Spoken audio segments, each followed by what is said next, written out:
Hello,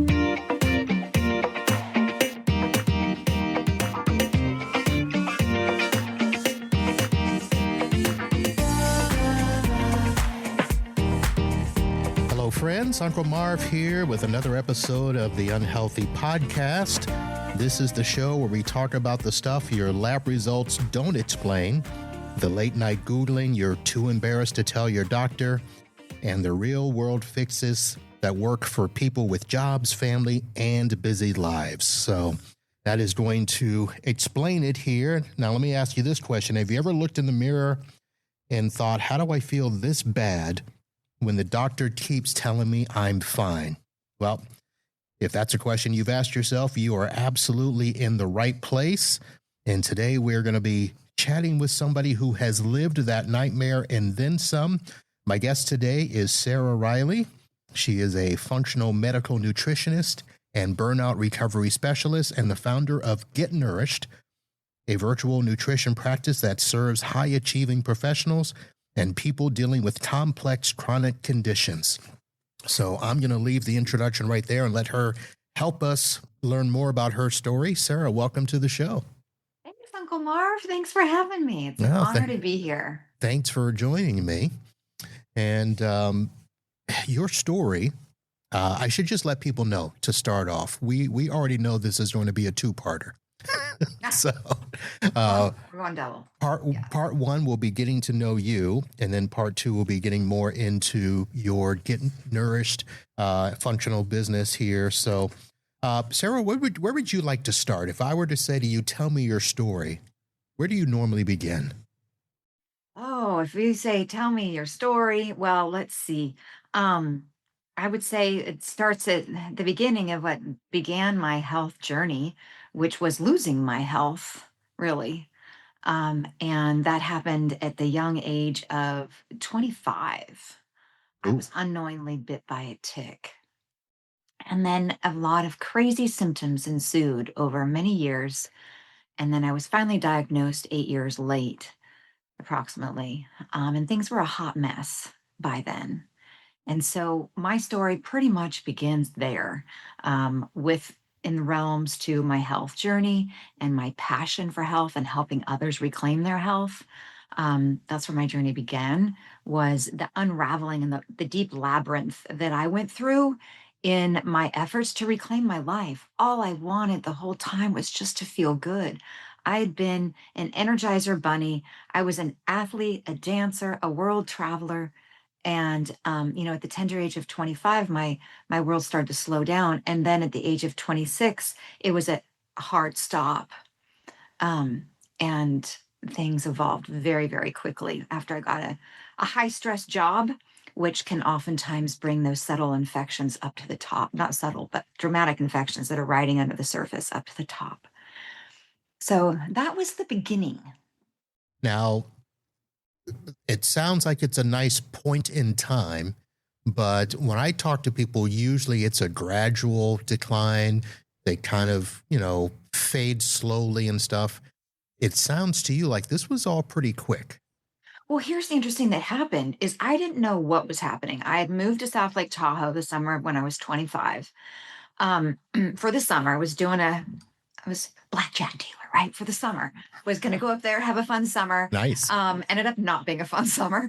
And I got bit by a lot of mosquitoes. And then I had this one, looked like this big, large red rash on my lower left leg. And I remember it specifically because my sister got married that summer. And I remember putting on my hose. I was her maid of honor. I remember putting on my hose and I'm like, why is this big mosquito bite still here? So we just assumed it was a spider bite because no one was talking about Lyme disease in 1995 in California. So I just kept going and eventually it faded, but it was this big red rash that had this little black spot in the middle of it. And I was just told, don't itch it, don't bug it. But what started slowly happening for me was I started having all these gastrointestinal changes. And I'm like, what's happening? Why am I suddenly having these bouts of diarrhea or just bouts of suddenly having to urgently go? My stomach would get really bloated. I didn't know these slow signals that were happening. I started breaking out all over. I'd never had acne as a teenager. My back looked like a a checkerboard of acne, and so did my chest. And I started having all these weird symptoms. I started getting depressed. I'd never been depressed a day in my life. Things started feeling heavy. And I just thought it was just a season. I had gone through a really rough breakup in Tahoe, big heartbreak, my first big heartbreak of my life. And it's like I thought it was just maybe that, but it just symptoms kept propelling. And then I got my big job out of college that was actually like related to my degree. And it was my dream of wanting to work and travel from abroad within a year. And it was in international sales. And I was like, oh, this is my chance. This is amazing. And within a matter of weeks of getting that job, I lost use of my hands and arms.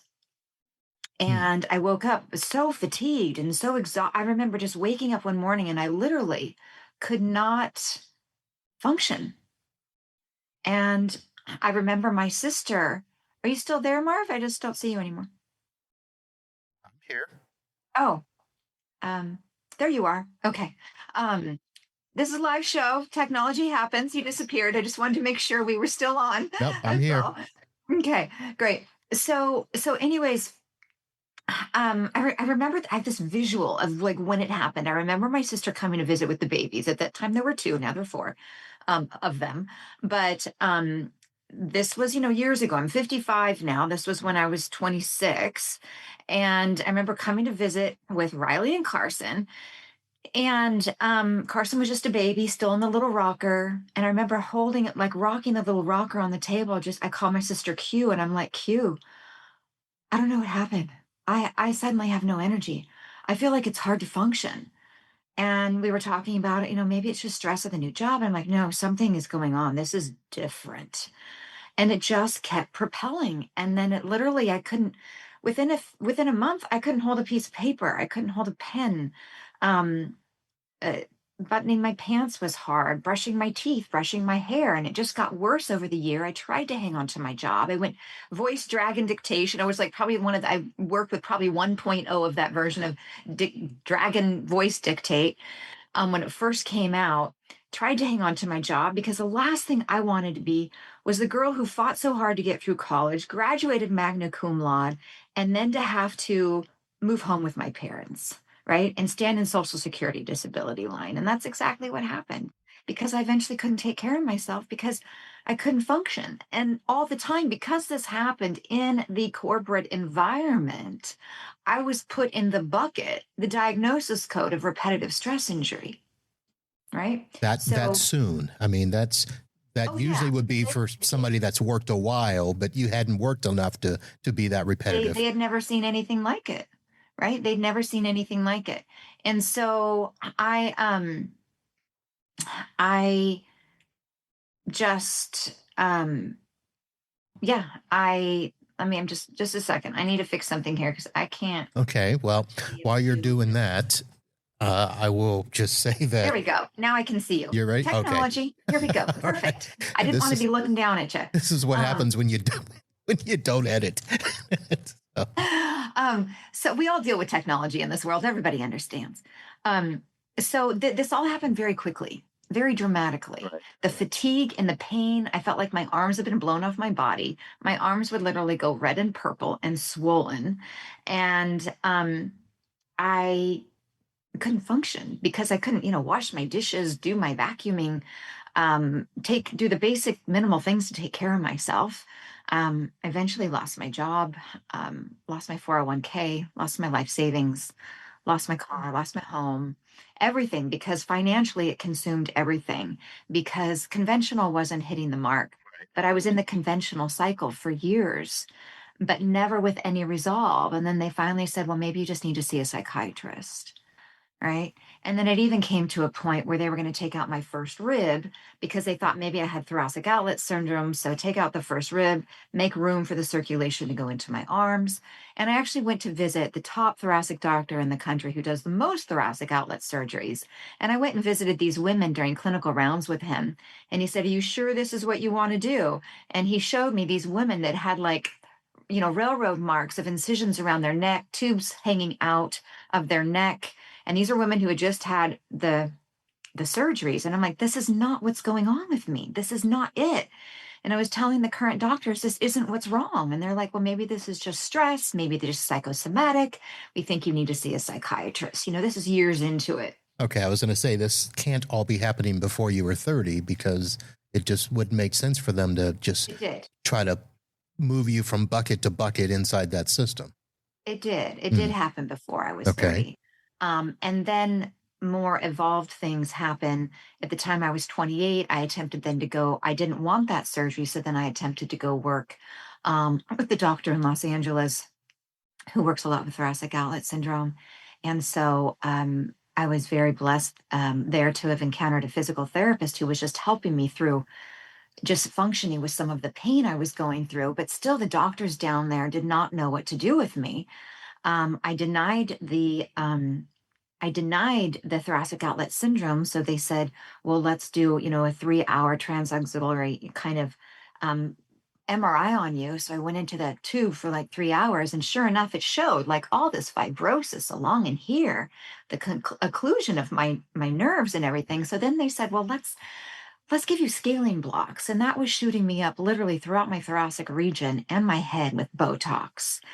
And that was an unfavorable response there too, because that basically triggered what they thought my doctors that I would eventually find thought triggered a stroke the next day. But the doctor who did that said, well, the flu's going around. So that might be why you passed out at the gym and, lost your vision and ended up in the stairwell trying to walk and grab your breath. Like these were not subtle things that happened for me. These were all very dramatic, cutting, severe quality of life.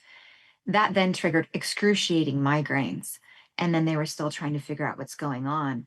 And then I went to see a nutritionist and a quote unquote holistic doctor in Los Angeles. And they said, oh, prior to that I went and saw another doctor. They said, you've got cryptosporidium. Oh, really? Okay. We're going to put you in a hyperbaric oxygen tank and give you these antibiotics that you have to get from Europe because they're too strong for here. And so you have to order these special, but this is going to knock out that cryptosporidium. So I'm like, whatever it takes. Cause I was like, I was a trained dancer and a trained athlete. I knew working hard for something. Right. And so I'm like, whatever it takes, I'm in. So they ended up having to pull me out of the tank going down, the pressure that you go in a hyperbaric glass tank. And they asked me, they're like, we've never seen this before except for Lyme disease. My legs went purple. My eyes were pulsing back and forth. My eyes were black and then pulsing back and forth with my pupils. And I had excruciating pain. I felt like my legs had been blown off my body. And they said, the only time we've seen this is from a tick bite, from Lyme disease. And I'm like, what's that? What's a tick? So I went back, asked my doctor, the GI doctor, and he said, that's ridiculous. You have cryptosporidium. Don't be ridiculous. You've got cryptosporidium, and that's what we're killing off. Oh, my. So I was really starting to having Herxheimer reactions from these antibiotics that they were giving me, but I didn't know it. But they're like, no, you have the diagnosis of cryptosporidium, so that's what you're getting. Again, they're kind of transitioning me out of the repetitive stress that I'd been in for 7 years at that point, right? 7 years we're going at. In the wrong bucket, thinking it was repetitive stress injury, then thoracic outlet. And then it's trending into, oh, this is a parasite and a cryptosporidium, waterborne bacteria. And then I go to see a nutritionist and function because after that, I got even more weak. Then I go to see, and I'm just telling all this so people can see like the labyrinth that someone goes through. Then I go to see a holistic and I go see a clinical nutritionist and a holistic doctor. And they said, oh, this looks like mercury poisoning. You don't have thoracic outlet syndrome, cryptosporidium. That's, a lot of people have that. It's not causing this. We think this is mercury poisoning. We work a lot with this in our clinic. So I'm like, well, what's that? How does that happen? She's like, you need to be chelated.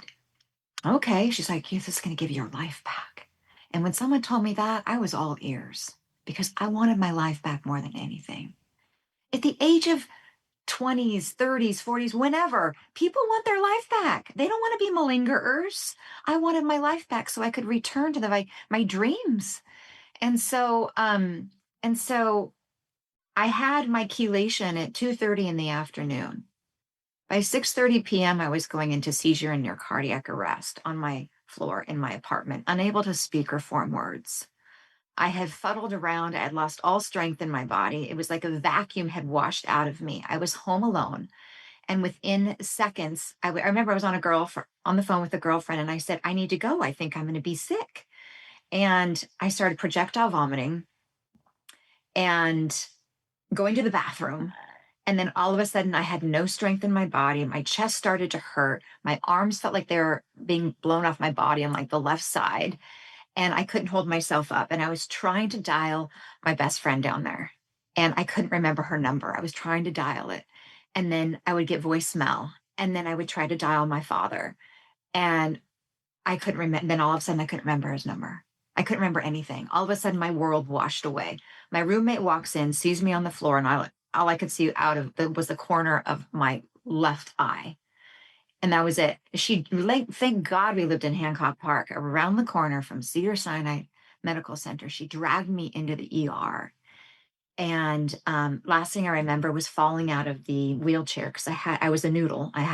There was no muscle strength in me at all. And projectile vomiting, probably a good 50 feet across the ER, and people saying, "Oh my God." And then everything went black.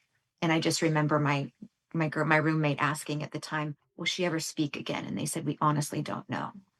And they were wheeling me in. I don't know what was happening. I think they were wheeling me in for a CT scan or something. And how many years was this into your journey? This was in 2002. This was July of 2002. And so this was about 8 years in. Yeah, no, this was about 7 years in. Yeah, that was about 7 years in from the time I was bit, right? And so I would wake up in the hospital, and I remember the urologist staring over me, and he said, "I have been in practice for 30 years. I have no idea what happened, but I've never seen anything like this before." They thought I was a druggie now going into the hospital. The ER team did. They're like, "Does she do drugs?" I said, "Does she do anything recreational?" She's like, "No, she went to a doctor's appointment today." And so when I was able to finally read the report, and I remember them on the phone, I could hear, and they're like, "What did you give her?" And they lied. And I couldn't speak. I was unable to speak. And I was saying to myself, that's not what they gave me. But they're telling the ER doctors what they said they gave me, because what they gave me was not FDA approved. With my real history of what was going on, I should have never been chelated because of the neurological sensitivity I was already under. But it was part of their protocol. And so I would wake up, come to like a few days later of just kind of what happened. I remember looking in the mirror and not even recognizing myself and hardly able to stand. I could now not stand. I would have boulders flying into my eyes. I couldn't have a conversation with someone. I wouldn't know who someone was after like a sentence. I'd have night terrors at night. I would be cooking and not remember where I was or how to cook, and have severe like loss of consciousness, right? Of knowing who or where I was. Very terrifying. I couldn't drive because I wouldn't know how to drive after like a minute. So my mom came out to see me, and on the way, she found one of those little booklets on Southwest, and they're like, I had been chelated for mercury, and it turns out that a boatload of mercury had washed out of me. And hence, that's why I woke up in Cedars-Sinai Hospital 2 days later. I woke up there after I'd been admitted, still unable to speak, but I was in leather restraints and a catheter hanging out of me. And anyone who's had a catheter, they're very uncomfortable. All I said was, "Why is there a corn cob stuck up my you-know-what," right? Because I had no idea what had happened. I read the medical reports. Now I know what happened. But I didn't know. And so it turned out to be like a significant mercury exposure I had as well, because they were chelating me for mercury, but then my liver and kidneys shut down. So everything just started to bioaccumulate in my body. Once you mobilize mercury, it's got to go somewhere. It goes to brain and heart first. And so it was mobilized, and then it started to redeposit. And then here's my system already dealing with Lyme disease. And then high amounts of a heavy metal suddenly mobilized into my bloodstream. Boom. And then that just dropped my immune system and added what was a complexity to my system. I went from an extreme neurological pain, dealing with now full body nerve pain throughout my body with the Lyme disease. But now it turned into a neurological nightmare that I woke up from that I didn't even know existed or even what it was in the world. But I quickly learned that I'd become what's called a universal reactor, where you cannot process the chemicals in your environment. You literally, I was having multiple anaphylactic seizures a day from a passing car, from someone who'd maybe dried their clothes in Bounce or a toxic Tide detergent, right? All the fake, formaldehyde based smells. We had just got new carpet in my apartment. I couldn't process the styrene and all the chemicals that are in the carpet. And so I eventually had to move home with my mom and stepdad because they lived on the outskirts of Las Vegas at the time in the desert. I couldn't move home with my father because he lived in the Central Valley where they spray a lot of pesticides. I could no longer process pesticides. I tried going there. I ended up in anaphylactic seizures. And so I lived like the girl in the bubble for like 3, 4 years. I'm trying to find a doctor who could help me, who would take on my case. So it became like this global mission just to find someone who could help me. Because anytime I had attempted to do anything conventional, it nearly killed me. Right. Um, and so this turned into an extreme universal reactor, multiple chemical sensitivity situation. Um, and then where I moved unknowingly at home with with my mom and stepdad, was on top of a very high voltage site where anytime someone's air conditioner went on or heater went on, it exponentially increased the voltage in my bedroom that had been stripped of all the chemicals. Carpet had been pulled up, walls had been washed down. I had an organic futon, a glass desk, an oxygen tank, and an infrared sauna in my room. That was my world I lived in. But little did I know that my head was next to the meter on the other side of the wall. And I had like maybe 4 feet between my bedroom, that, and a huge transformer on the ground that serviced the whole neighborhood. Right. So anytime on the same block that someone's air conditioner went on, we're in Vegas, right? They go on a lot, or heater goes on in the winter, the voltage would exponentially increase in my body because it exponentially increased under the cement slab that I was living on. So that would take 3 years to finally get any information on that. But I started having burning throughout my body. It went from a severe nerve pain to like a fireworks. Remember sparklers when you're little playing with the sparklers at the 4th of July? That's how it started, day and night. And then severe neurological pain and symptoms of in at night. Right. Now, was this the time where they were telling you that it's in your head? When you were going through Yeah, I was still getting that. I was yeah. still getting that, trying to find doctors who could help me. No one quite understood. It was either in your head or, ooh, sometimes the disease is worse than a cure. You're young, you'll work through this. But I was told you have damaged your immune system, cancel, delete. And you just need probably to move to the top of a mountain in out in Montana or something and live and not be around any chemicals, be around any electromagnetics because you have now damaged your immune system. There's no way back. And it just heartbreaking for me. I felt like I had unknowingly died during that procedure, that mercury chelation, because it stole my life. I mean, severe pain, you can still function, but this had stolen it, like took me up and out. And what I mean by that is that I could no longer process information the way I could before. My personality was nil, zero, because I was just trying to get through every hour without having an anaphylactic seizure, without having that cycle happen to me or ending up in tremors. Um, and or in a severe tachycardia, right? And so it was my parents, God bless them, they never said it was in my head. nor did my best friend who had I known was me since I was 12. I was going to ask how family and friends reacted to all this, because Yeah. I'm sure that they disagreed with the doctors. Yeah, the people who knew me did. And by me knowing me, they knew my soul, they knew my spirit, they knew me. Yeah, boyfriends fell by the wayside. They didn't want to deal. um, and some friends fell by the wayside as well.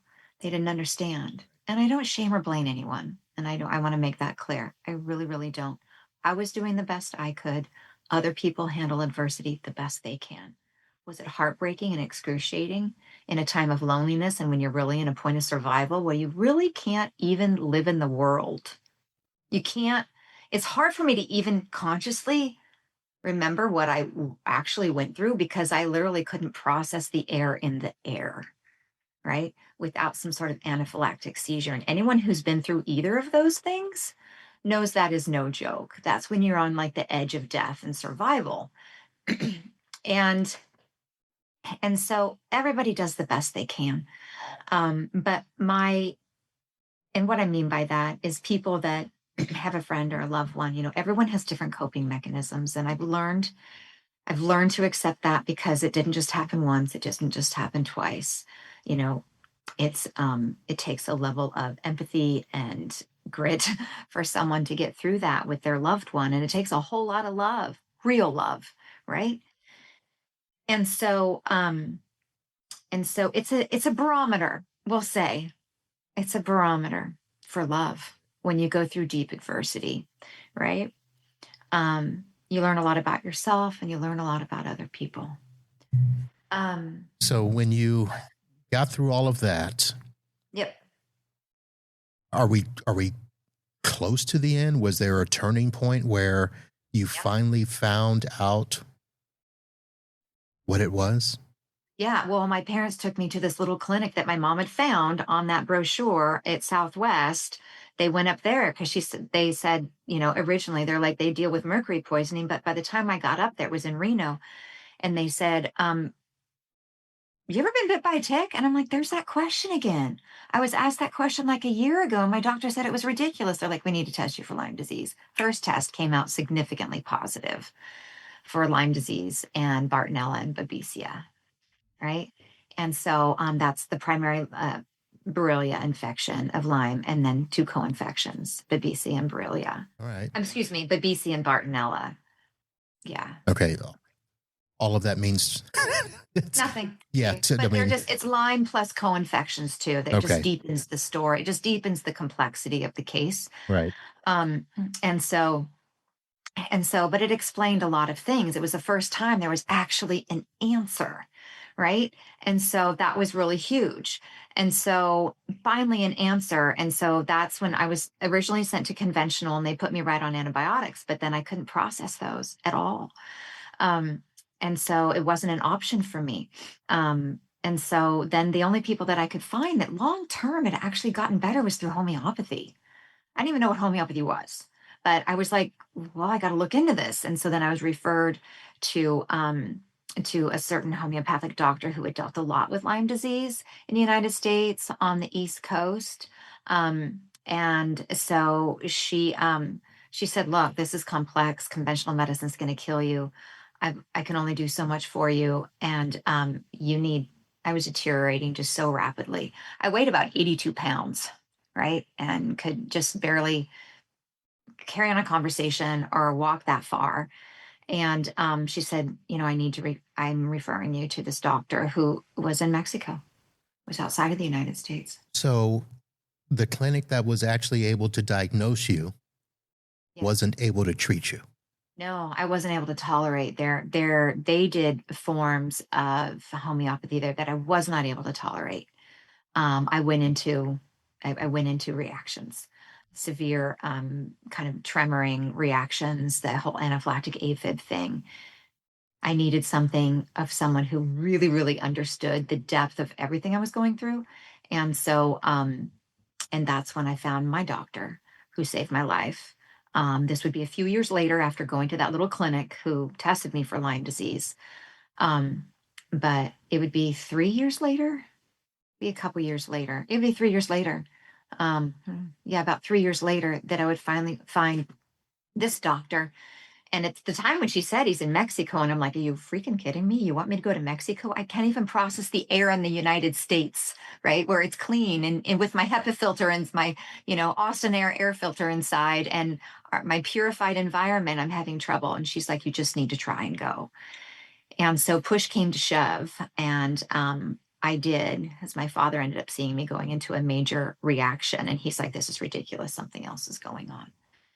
And so I made my way down there, and he looked at my whole case, and I had a huge binder. He flipped through, and he was the first doctor who actually took the time to flip through everything, where everyone else would just kind of throw the binder behind him and be like, "Yeah, everybody with Lyme disease has one of those, you know." Um, and so he took the time, and he looked up at me, and then he said, "Give me 1 year." He said, "This is very complicated." He said, "Muy complicado." He goes, "Cancer, easy." He said, "This, muy complicado. Give me 1 year." And I said, in that moment, I just looked him in the eyes and I handed it over to him and to God. And I was like, you got it. So within a year, I was getting my life back. I was able to drive again. Within like 3 months, I was getting, for 4 years, I'd had water and undigested food particles for bowel movements. Right. I talk about bowel movements every day in clinical practice, so it's no big deal for me. But anyone out there who can relate to that, that is not normal. Um, and yet I ate like a football player, right? I had absolutely no absorption assimilation going on. My gut had been completely wretched and racked from the Lyme and also from the mercury. And so, and what had now evolved into a severe chemical sensitivity, electrosensitivity case where I called the top folks in the United States asking for help, and they're like, complicated case, don't know what else we'd do with you. So I found my doctor in Dr. Calzada in Mexico. God love him. Now, tell us his expertise and how that compares to what we understand as doctors in the U.S. Yeah. Well, his expertise, I mean, he's an exquisite homeopathic doctor. He's exquisite with frequency medicine. And I was at a point where I could, I'd have to hold a supplement in my hand before I even thought about taking it. My frequency was so delicate. It's something we don't recognize here in the United States, but it is so real. At that level of electrosensitivity that I had and chemical sensitivity, he basically worked with me first very gently homeopathically, and then eventually I moved into stem cell, like rebuilding my body. And then eventually I worked into IVs to help replenish my body. But he does this all he's the art of being an extraordinary doctor. He has more than 15 minutes to give somebody, right? And he really gets under the hood of what's going on. And so he had to work with me extremely gently to make sure he didn't anaphylactic AFibs and tremors and the whole deal, seizures and just the anaphylaxis. And so he then started rebuilding my body. It's really stem cells. That and stem cells is how I entered into my process. Rebuilding my gut, rebuilding my brain, right? Rebuilding eventually so I could process and assimilate foods. Within 3 months, I had a normal bowel. No, within a month, I had a normal bowel movement. I remember calling my mom and jumping up and down and being like, "Mama, It's I had a bowel solid. movement." Because at that point, I had to move out to the ocean to be able to breathe the air. I was living in a converted garage that had been really, really well done and taken care of by these amazing people, Michael and Stephen, who are like angels in my life. And they knew I was in a really rough position when I knocked on their door, and I just needed a place on the ocean to be able to sleep and live so I could process clean air and start this stem cell treatment so I could hopefully heal. And within a month, I had a normal bowel movement. I was like a little kid who goes for the first time by themselves. I was like so ecstatic. And then within 3 months, I got my period back. I hadn't had my period for a few years because my system was so wrecked. So you didn't have to stay in Mexico for that year. No, I went down for treatment and then came back. And then I've eventually got on a clip of like at first, like, every month going down, then every 3 months, and then extending that out to every 4 months as I got stronger. Within a year, I was going back to school to become a nutritionist. Within a year, I was able to drive on my own. I was able to, live on my own again, and which I did rather quickly. I mean, after getting on the stem cell treatment, I had to get out of Las Vegas where I was because there was no healing for my body to engage there. Another turning point for me was I found the information of a man who had helped a woman. I was reading through the multiple chemical sensitivity news and always looking for answers, and I came across a story of a woman who had shooting electrical pains through her body when she was exposed to light or Wi-Fi or anything like that, which was now my story, my reality, not just a story. But I was like, wait a minute, who's this man? Maybe he can help me. So I call him up, I tell him my story. He goes, this is really interesting. He goes, this is this is not just a coincidence. He goes, he was living out in Santa Barbara. He goes, I happen to be going through Las Vegas next week to see a client. He said, I'll come by and see you and check out your home. And so that's how I learned that my home was basically slowly electrocuting me with my level of sensitivity now, and the level of sensitivity in my central nervous system. And I never forget the moment of him standing outside the house and we're looking at the meter, and he had just measured me inside. And every time our AC would go on, my body voltage would exponentially increase.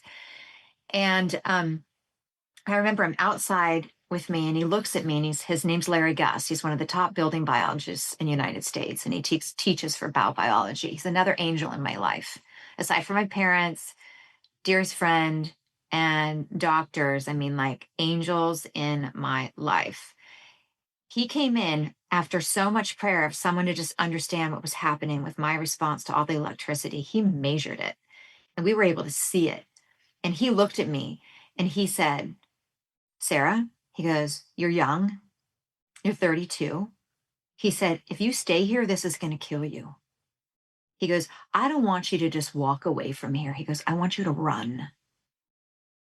Whatever it takes, get out of here. And so that's when we started looking where I could go. And I mean, we had topographical maps out because at that point I was allergic to everything in the environment. I couldn't be anywhere near agriculture. I couldn't be anywhere near cell towers. I couldn't be anywhere near high power lines. Right. So I remember having the kitchen table covered with you know, maps and trying to figure out and delineate where I could go anywhere that was along, the California coast.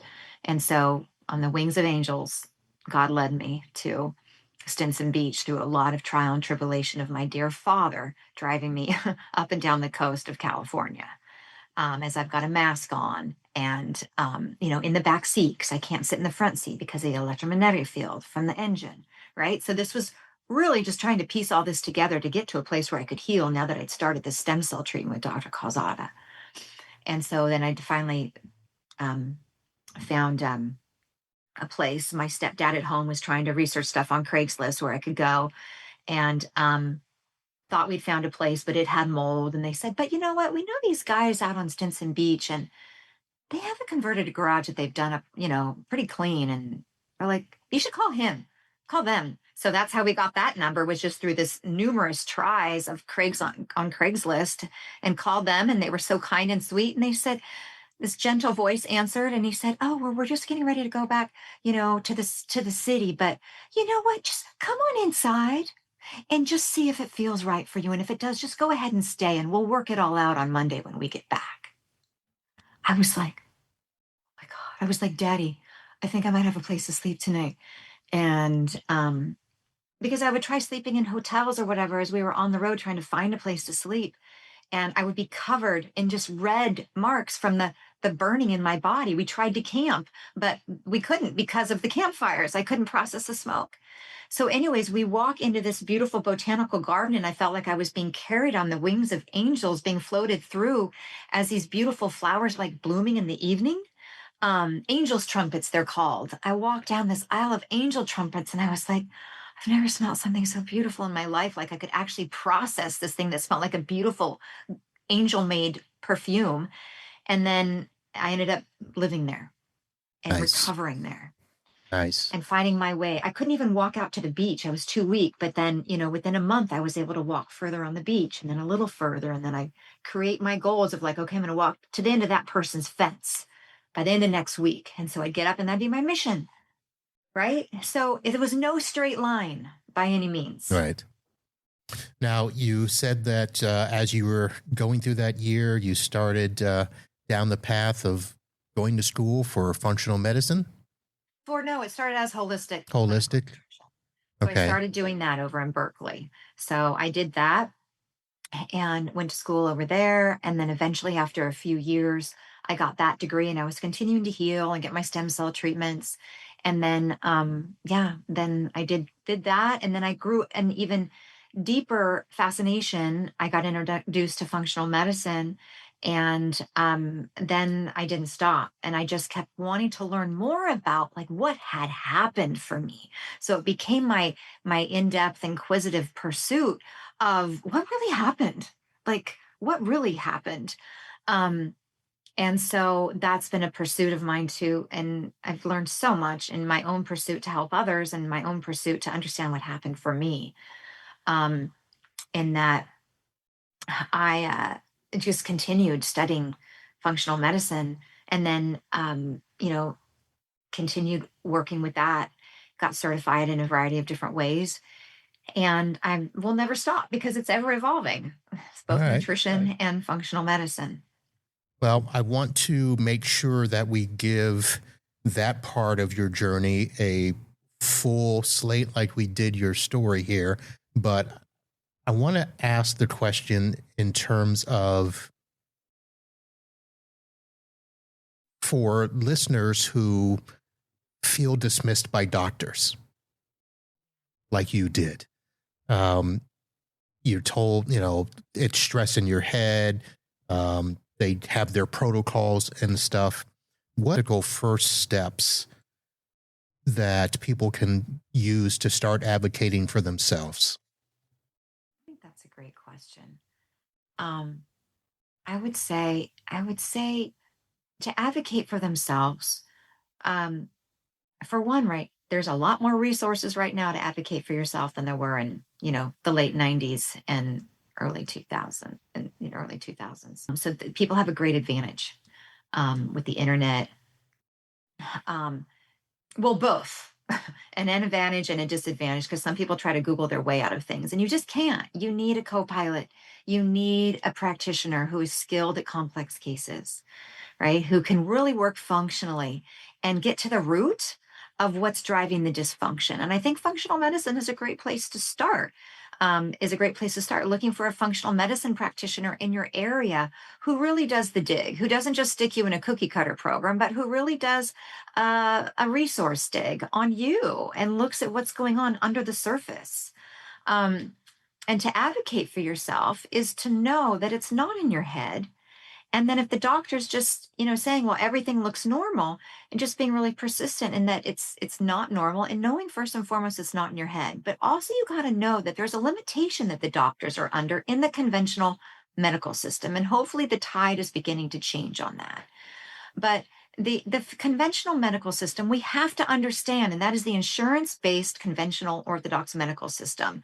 It is based on diagnosis codes, period. You get a diagnosis code based on your symptoms in that appointment or within your medical record. And then that is the procedures and pharmaceuticals that apply to you, period. So you have to be cognizant that that's the system you're in if you go to your conventional insurance based doc or nurse practitioner, what have you. Okay. That's the system. And that's the system that those practitioners are locked into. If they go outside of those systems, that can compromise them, right? They're not being bad people are bad caretakers by not doing all the things that a functional medicine doctor does. It's just the system they're in by which limits their practice. There are so many conventional medicine doctors that I know and practitioners that I know that are just depressed because they're not able to do the full scope of care that brought them into the field in the first, that was the impetus of their passion, right? For really caring for people. Now they have to abide by these narrow rules, 15 minutes or less, get them out the door, apply the diagnosis code if they have these symptoms, and you have to mention this particular gold standard recommendation from, the insurance cheat sheet of what you give, right? So I don't mean insurance cheat sheet. I mean what is provided for and what is approved for in that Yeah, system. It's a broken system. within the guardrails that they have put up themselves that everybody has to stay within. And it's a system meant for efficiency. Of course. And there's a time and a place for it. Absolutely. It's not all bad. It's a time and a place for it. But the silent chronic inflammatory disease processes, it's not designed for that because it does not have the time or the tools or the resources to do the deep dig to get under it for the silent chronic inflammatory processes, right? And that's the majority of what we see in the United States now. And 3/5 of the world population dies from chronic inflammatory disease processes, right? Yeah, we are so busy on treating symptoms Mm-hmm. rather than root causes, as you mentioned earlier. Yeah. And that's a system. Now, there's a time and a place for that system. Absolutely. Crisis, accidents, heart attacks, broken bones, like any type of crisis or accident. Our medical system in the United States can shine there.